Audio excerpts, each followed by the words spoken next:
kad su u pitanju deep plane facelifting, onda je trajne rezultate zato što se šiju mišići, šije se fascija, ali je tehnika jako ozbiljna, potrebna da rade ozbiljni hiruzi koji nemaju iskustva.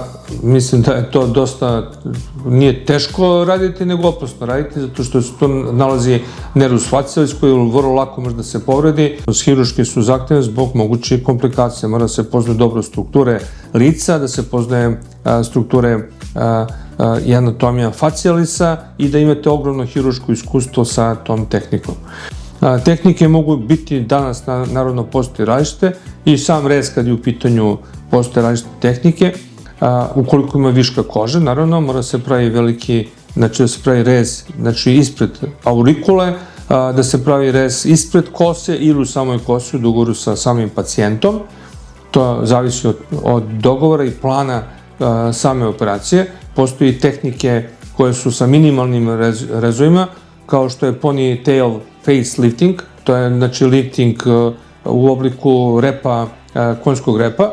Znači to radi naš prijatelj Chia Kao iz Santa Monike u Los Angelesu, to je njegova tehnika. On koristi minimalne rezove, tako što u obliku, nazva tehniku u obliku konjskog repa, ko kad zategnete konjski rep na licu i napravite mladalački izgled.